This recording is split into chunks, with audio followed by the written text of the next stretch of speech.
Students, I hope you all are well. तो कल मैंने आपको बताया था electric charge and fields chapter के लेक्चर नंबर 2 में, मींस पार्ट नंबर 2 में परमिटिविटी के बारे में। तो मैं उसी लेक्चर को कंटिन्यू कर रहा हूँ। तो ये ध्यान रखिए, ये लेक्चर नंबर 2 का ही पार्ट है, ठीक है। तो कल मैंने परमिटिविटी और उससे रिलेटेड न्यूमेरिकल्स की बात की थी और मैंने बेसिक इंट्रोडक्शन दिया था। किसका बेसिक इंट्रोडक्शन दिया था? इलेक्ट्रिक फील्ड का। तो मैं एक बार फिर से स्टार्ट कर रहा हूँ। इलेक्ट्रिक फील्ड के बारे में हम लोग बात करेंगे। तो इलेक्ट्रिक फील्ड क्या बताया था कल मैंने, कि किसी भी चार्ज के अराउंड का वो एरिया जिसमें कोई अनदर चार्ज, और मैंने चार्ज बताया था एक चूहा चार्ज होता है, बहुत छोटा सा चार्ज जो जिसका कोई भी अपना फील्ड नहीं होता है। तो मैंने कल बताया था कि इलेक्ट्रिक फील्ड क्या होता है, किसी भी चार्ज के अराउंड का वो एरिया जिसमें उसका इन्फ्लुएंस फील हो, किसी उसके फोर्स का क्या हो, इन्फ्लुएंस फील हो। तो मैंने कल बताया था, मैंने डेफिनेशन भी बताई थी आपको, और E is equal to limit Q0 tends to 0। मैंने बताया था बहुत छोटा चार्ज है इसीलिए Q0 टेंस टू 0 लेते हैं। यूनिट बताया था न्यूटन पर कूलम और वोल्ट पर कूलम, और आपको डायमेंशन भी बताई। तो मैं कहा था कि मैं आज के लेक्चर में मैं बात करूंगा intensity of electric field due to a point charge plus Q, ठीक है। प्लस Q चार्ज की वजह से माइनस Q भी ले सकते हैं, ऐसा कोई ज़रूरी नहीं है। At a distance R from it, तो किसी Q0 चार्ज पर लगने वाला कितना फोर्स लगेगा, और उसके निकालने के बाद हम बता सकते हैं कितना इलेक्ट्रिक फील्ड जनरेट होगा। तो according to Coulomb's law the force is charge Q0 क्या होगा, F is equal to 1/4πε0 Q0 upon R square. R vector किसको बताता है? यूनिट वेक्टर किसको बताता है? डायरेक्शन को, जैसा कि आप सभी लोगों को पता है, ठीक है। तो R कैप क्या बता रहा है? Unit vector in the direction from Q to Q0, इधर ही तो लगेगा फोर्स। कितने लोगों को याद है कि जो प्लस Q की वजह से फोर्स होता था वो आउटवर्ड्स होता था अवे द चार्ज, और जो माइनस Q की वजह से फोर्स होता था वो इनवर्ट्स होता था। कैसा होता था? इनवर्ट्स। तो फील्ड की डायरेक्शन भी इसके केस में क्या होगी? अवे होगी, और इसके केस में क्या होगा? माइनस के केस में टुवार्ड्स होगी। क्लियर हो गई बात? चलिए, तो हम लोगों ने निकाला F equal to 1/4πε0 Q0 upon R square, और इज इक्वल टू हम लोग क्या जानते हैं? लिमिट x0 टेंस टू 0, तो उसको तो हम 0 मान ही लिया। तो F अपॉन Q0 पुट किया तो E का वैल्यू कितना आ गया? 1/4πε0 Q upon R square. I think it is very easy. तो हम लोगों ने देखा कि E किसके डायरेक्टली प्रोपोर्शनल है बेटा? 1/r स्क्वायर के। तो R अगर इन्फिनिटी हो तो E की वैल्यू क्या हो जाएगी? 0। मतलब अगर इन्फिनिटी पे जो इलेक्ट्रिक फील्ड होता है वो क्या होता है बेटा? 0 होता है। इन्फिनिटी पे इलेक्ट्रिक फील्ड क्या होता है? 0 होता है। और आप सभी लोगों को मैं बता चुका था, इन्फिनिटी कोई ऐसी डिस्टेंस नहीं है जिसको हम मेजर नहीं कर सकते, बट इन्फिनिटी को हम क्या मानते हैं? इन्फिनिटी हम कोई पर्टिकुलर डिस्टेंस मानते हैं, far distance. Is it clear? Okay. तो यहाँ पर देखिए E is proportional to 1/r square. R क्या है? इन्फिनिटी।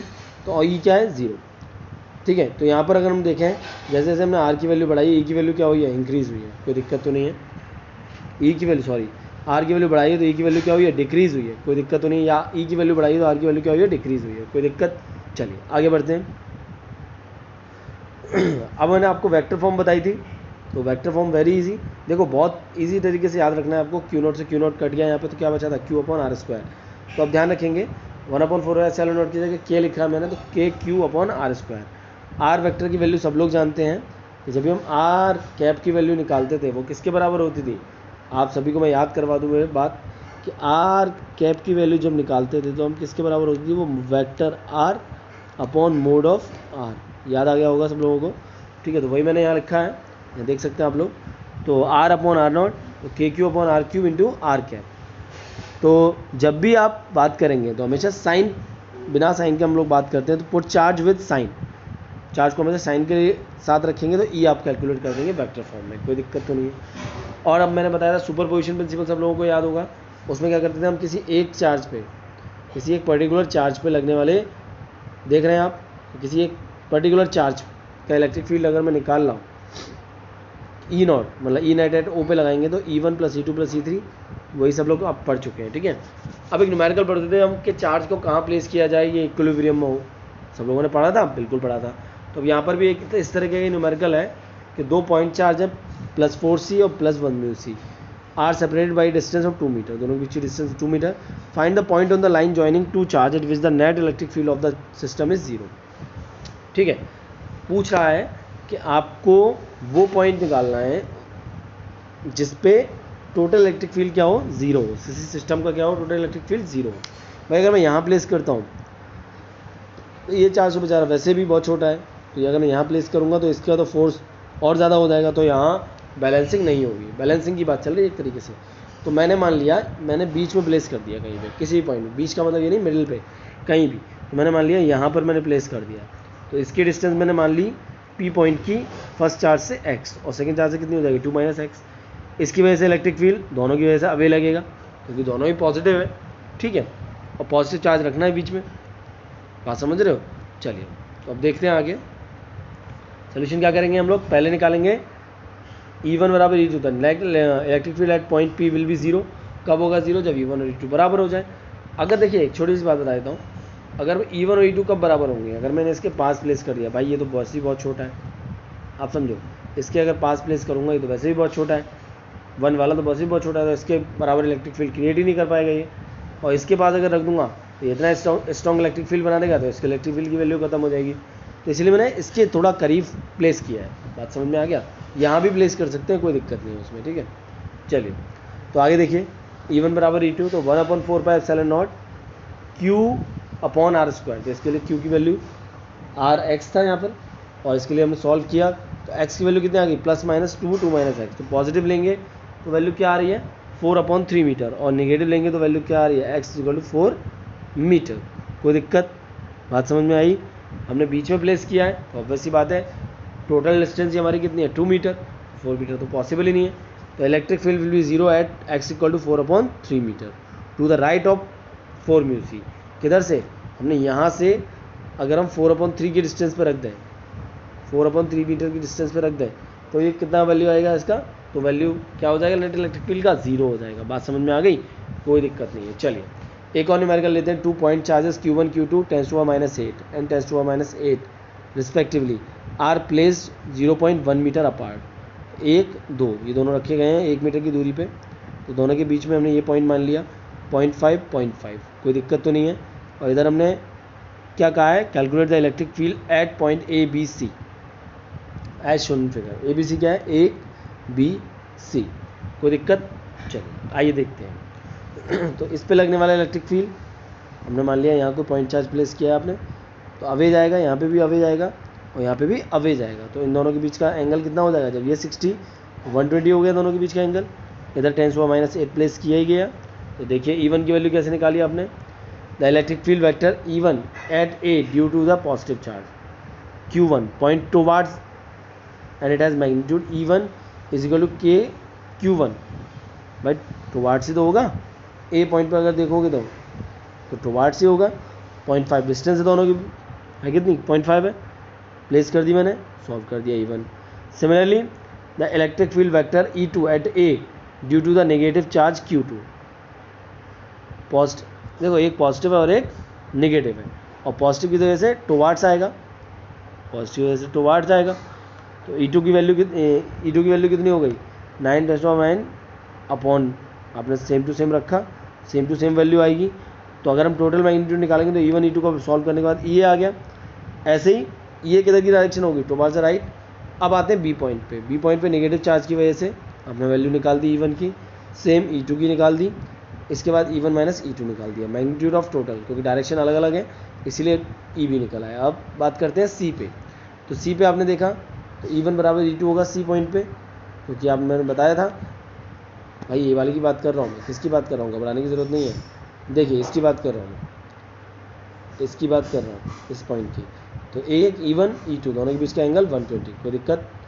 चलिए दोनों की वैल्यू सेम होगी, और सेम होगी तो हम सॉल्व कर देंगे, और सॉल्व कर देंगे तो हम ये आंसर आ जाएगा, कोई दिक्कत तो नहीं है। करके देखेंगे आप लोग, करके देखेंगे तो बहुत अच्छी तरीके से क्वेश्चन होंगे, नहीं करेंगे तो बेटा बहुत दिक्कत होने वाली है। बायो के स्टूडेंट्स खासकर ध्यान दें इस बात पे कि ये कॉस थीटा वगैरह की वैल्यूज़ कुछ आपको याद करनी पड़ेंगी, ठीक है बेटा, घबराने की ज़रूरत नहीं, आई एम हेयर, कभी भी दिक्कत हो तो पूछ सकते हैं आप लोग। अब आते हैं नेक्स्ट क्या कह रहा है, ABCD is a square. ABCD क्या है, एक स्क्वायर है, फील्ड दिया हुआ है 5 metre, charges of 50 coulomb -50 coulomb 50 coulomb are placed at ACD। A पे प्लेस्ड है, सी पे प्लेस्ड है, डी पे प्लेस्ड है, हमें बी पे निकालना होगा डेफिनेटली। तो अब बी पे लगने वाली इलेक्ट्रिक फील्ड देखो जरा, यहाँ कौन सा पॉजिटिव मान लिया था हमने, तो बी पे हमने पॉजिटिव मान लिया, तो ये भी पॉजिटिव, तो अवे जाएगा, इसका यहाँ से लगेगा इस लाइन से, और इसकी तरफ से अगर हम देखें तो ये ऐसे जाएगा। तो देखिए ज़रा डायग्राम ड्रॉ करा हमने, क्या किया है, चलिए काम करिएगा, इस न्यूमेरिकल को आप लोग खुद से करके देखिएगा। और क्या, एक असाइनमेंट है ये आपके लिए, करके देखिएगा और मुझे बताइएगा। अगर कोई दिक्कत आती है तो ज़रूर पूछिएगा। तो मैं बता देता हूँ, आइडिया दे देता हूँ। यहाँ अवे जाएगा, यहाँ इसके अवे जाएगा और यहाँ इसके टुवार्ड्स आएगा। इस तरीके से 3 इलेक्ट्रिक फील्ड क्रिएट होंगे, देखिएगा आप लोग, ठीक है। अब आता है चार्ज जो डिस्ट्रीब्यूट होता है। अब तो इलेक्ट्रिक फील्ड आ गया। अब किसी भी पर्टिकुलर बॉडी पे चार्ज 3 तरीके से डिस्ट्रीब्यूट होता है, या तो लीनियर हो जाएगा, या एरियल हो जाएगा, या वॉल्यूमेट्रिक हो जाएगा। तो 3 तरीके का चार्ज डिस्ट्रीब्यूशन होता है। तो कंटिन्यूस चार्ज डिस्ट्रीब्यूशन, भाई किसी भी बॉडी पे चार्ज होगा तो ओवरऑल चार्ज होगा, लेकिन किस तरीके से, कहीं लाइन पे होगा, कहीं सरफेस एरिया पे होगा, कहीं वॉल्यूम पे होगा। तो चलिए देखते हैं ज़रा। जैसे कि आप देख रहे हैं सबसे पहले मैंने बताया आपको वॉल्यूमेट्रिक चार्ज डिस्ट्रीब्यूशन। वॉल्यूमेट्रिक का मतलब पूरे होल पे, बिल्कुल बात समझा, 3D फिगर में होल पे। तो ये किसके बराबर होता है, चार्ज पर यूनिट वॉल्यूम के, और उसको हम रो से डिनोट करते हैं। यूनिट क्या हो जाएगी, चार्ज की unit coulomb upon metre cube. तो अगर चार्ज डिस्ट्रीब्यूट है ओवरऑल एंटायर सरफेस पे, ओवरऑल एंटायर वॉल्यूम पे, जिसकी रेडियस r है, तो हमने मान लिया सर्कल, मान लिए, सॉरी सर्कल नहीं बोलेंगे, स्फेयर बोलेंगे। क्या बोलेंगे, स्फेयर, 3D फिगर है, बात समझ में आ गई। तो rho is equal to Q upon 4/3 pi R Q, coulomb per metre cube. तो जो टोटल चार्ज कंटेन है किसी वॉल्यूम dv में, तो dq बराबर किसके हो गया, dq बराबर रो dv हो गया, रो dv।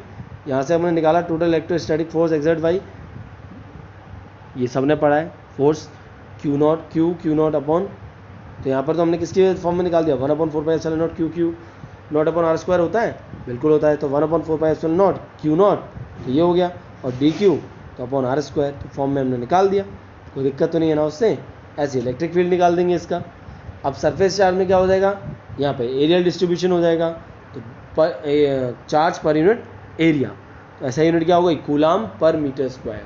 कोई दिक्कत, यहाँ पर हमने सरफेस एरिया कंसीडर कर लिया, क्या 2D फिगर या 3D फिगर। तो ये 4πr² किसका होता है बच्चों, बताएंगे, स्फेरिकल कंडक्टर का। किसका, स्फेरिकल, ध्यान रखेंगे। और यहाँ पर हमने ले लिया, यहाँ पे भी हम स्फेरिकल लेंगे। कैसे कंडक्टर लेंगे, spherical, charge per unit length. तो देखिए q/2πr किसकी लेंथ होती है, सरकमफरेंस होती है सर्कल की।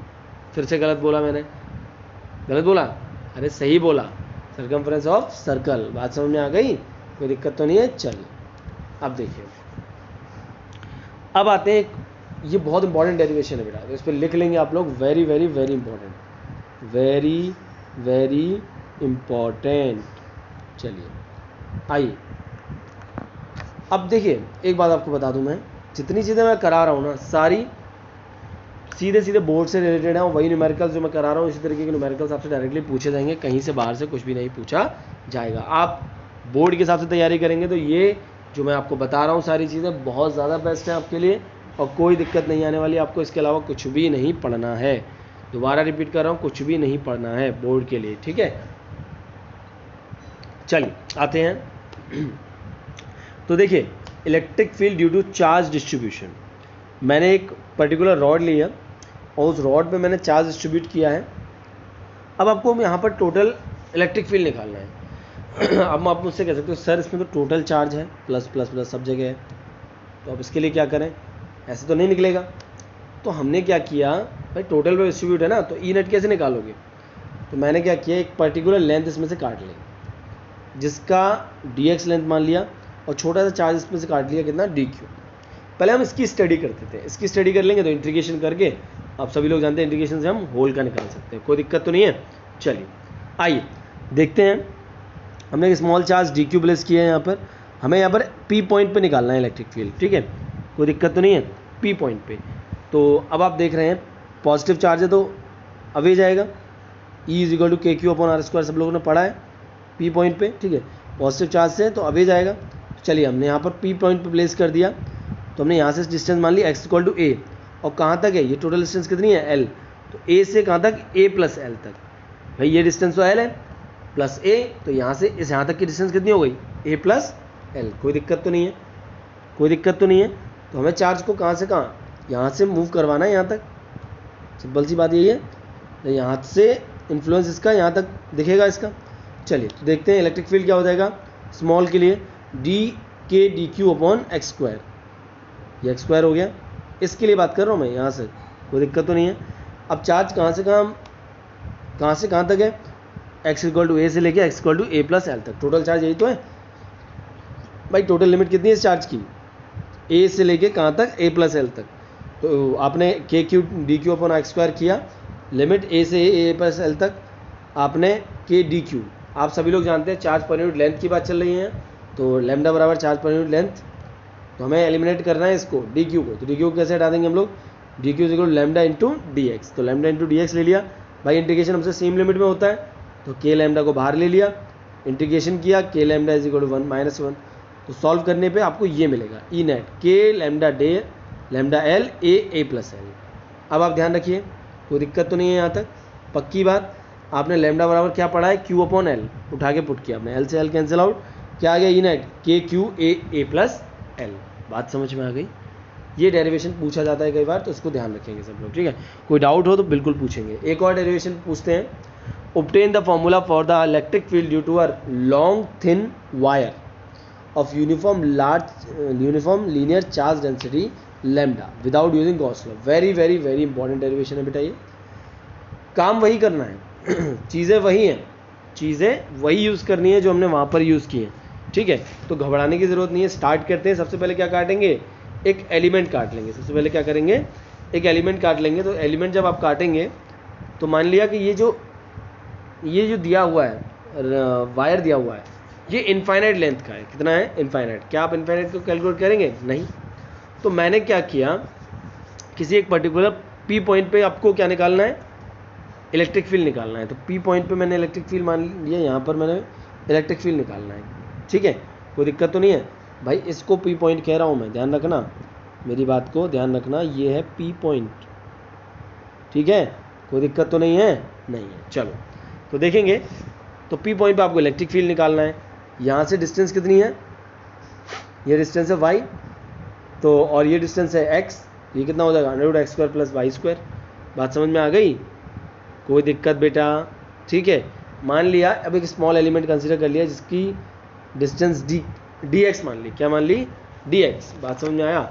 स्मॉल एलिमेंट्स का चार्ज कितना हो जाएगा, dx। तो वहाँ पे हमने पढ़ा था D Q is equal to lambda into D X, ये पढ़ा था ना हमने भाई। लैम्डा बराबर क्यू अपॉन एल पढ़ा था कि नहीं पढ़ा था। तो यहाँ पर D Q over D x हो जाएगा, नहीं हो जाएगा। तो डी एक्स, तो डी क्यू किसके बराबर हो जाएगा, लैम्डा इंटू डी एक्स के। कोई दिक्कत तो नहीं है। चलिए अब देखेंगे ज़रा कि जब आपने देखा, यहाँ पर आप लोग क्या देख रहे हैं, यहाँ पर आप लोग देख रहे हैं कि इलेक्ट्रिक फील्ड क्या हो जाएगा, D is equal to 1/4πε0 D Q over R square, ठीक है। और आर की वैल्यू यहाँ पर क्या हो जाएगी, √x square plus X square, √y square plus X square हो जाएगी, √ से √ हट जाएगा। तो lambda D X upon Y square plus X square. अब इलेक्ट्रिक फील्ड के देखिए दो कंपोनेंट होंगे, एक ई वाई और एक ई एक्स। भाई ये डी वाई मान लिया, यहाँ पर आपने जो चार्ज माना डी वाई, डी क्यू तो माना है, बात समझ आई। तो डी क्यू चार्ज, और यहाँ पर जो इलेक्ट्रिक फील्ड होगा इसकी वजह से डी, इसका एक कंपोनेंट ये रहा, एक कंपोनेंट ये था। तो एक तो कंपोनेंट होगा वर्टिकल कंपोनेंट और एक होगा हॉरिजॉन्टल। हॉरिजॉन्टल कंपोनेंट क्या होगा, D cos theta. Vertical component क्या होगा, डी साइन थीटा। कोई दिक्कत तो नहीं है, कोई दिक्कत तो नहीं है। नेगेटिव साइन क्या इंडिकेट कर रहा है बच्चों, नेगेटिव साइन ये इंडिकेट कर रहा है कि ये इसके अपोजिट डायरेक्शन में एक्ट कर रहा है। बात समझ में आ गई, कोई दिक्कत तो नहीं है। तो जो एक्स कंपोनेंट है वो इक्वल एंड अपोजिट होंगे दोनों की वैल्यू। तो रिजल्टेंट जब आप निकालोगे भाई, negative sign in X component indicate that D X X in the negative X direction. बात समझ में, नेगेटिव एक्स डायरेक्शन, बात समझ लो, इधर इधर इधर, ठीक है। Element on the right has a corresponding charge element on the left, वो तो आप पढ़ेंगे, थ्योरी है छोटी सी। इसके बाद अगर हम देखें, हमने क्या देखा, अब आपको क्या निकालना है, तो आपको टोटल कंपोनेंट निकालना है।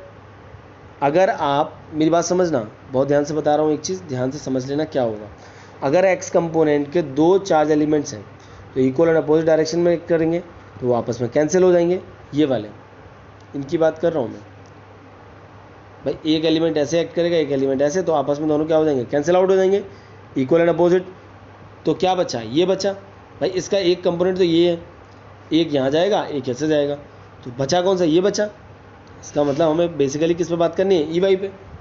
दोबारा बोल रहा हूँ, अगर हम इस पे एक कंपोनेंट तो ये है डी का, एक कंपोनेंट ये है, तो इसका एक कंपोनेंट अगर आप तोड़ोगे तो एक तो इधर जाएगा, एक नीचे की तरफ जाएगा।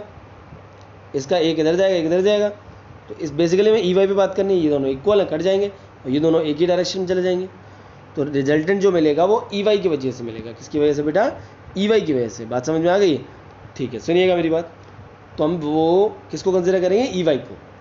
तो E is equal to E Y integration D E Y. तो डी ई वाई किसके बराबर था? देखो ज़रा, किसके बराबर था? D E Y, D cos theta के। किसके बराबर है? डी कॉस थीटा के। तो देखो डी कॉस थीटा के। तो आपने कॉस थीटा का इंटीग्रेशन किया, कॉस थीटा कर लोगे? अबे यार कमाल कर रहे हो। चलो, किसके बराबर हो जाएगा? डी की वैल्यू हम लोग क्या निकाली है? 1/4πε0 lambda D X upon Y square plus X square. एक एक चीज़ को नोट करते जाएंगे अपनी अपनी कॉपी में, तभी समझ में आ पाएगा। ये दिया हुआ है, मैं बार बार दिखा रहा हूँ वीडियो में, ठीक है? कोई दिक्कत नहीं होनी चाहिए बिल्कुल भी, ठीक है? अब देखिए, तो X equal to Y tan theta, ये कैसे आया? ट्रिग्नोमेट्री को देखिए, ट्राइंगल्स को देखिए। यहाँ पर आप देखिए ज़रा, टेन थीटा, पाकिस्तान भूखा प्यासा, हिंदुस्तान हरा भरा, सबने पढ़ा है। तो perpendicular upon base, perpendicular upon base, perpendicular upon base, X equal to क्या हो जाएगा? Y tan theta. इस तरीके से आप लोग निकाल देंगे। तो क्या आ गया? X equal to Y tan theta, integration differentiation करो, D Y D X is equal to Y sec square D theta. इसको बोलते हैं डबल डिफरेंशिएशन, ठीक है? डबल हो रहा है यहाँ पर। तो जीरो से लेके कहाँ तक? इन्फिनिटी तक लिमिट है भाई, हमें कहाँ से कहाँ तक ले जाना है? जीरो से इन्फिनिटी तक। लैम्डा अपॉन ये बाहर आ गया, आपने सॉल्व किया। सॉल्व करने के बाद जब आप करके देखेंगे तो ये निकल कर आएगा, lambda is equal to 2 epsilon naught Y. अब एक क्वेश्चन मैंने आप लोगों के लिए रखा है ये, अगर किसी भी बच्चे को कोई दिक्कत आती है इस डेरिवेशन में तो वो मुझसे पूछ सकते हैं कमेंट सेक्शन में जाके। If you like the video hit thumbs up और share the video to others, so दूसरे बच्चे भी इस वीडियो का फ़ायदा उठा सकें। मुझे थोड़ा जल्दी इसलिए करना पड़ता है क्योंकि शॉर्ट वीडियो रहती है तो बच्चे इजीली देख पाते हैं as compare to long video. और मैं जल्दी इसका थर्ड पार्ट अपलोड करने वाला हूँ जिसमें आप पढ़ेंगे डायपोल के बारे में, बड़ा मज़ा आने वाला है उसमें। तो इस डेरिवेशन को आप याद कर लें, रट लें, जो आपको करना है कर लें। ये डेरिवेशन लास्ट ईयर भी आया है बोर्ड में और इस बार भी आने के चांसेस हैं। So stay home, be healthy, thank you so much. Okay, मैं जल्दी आता हूँ अपनी नई वीडियो के साथ। ओके।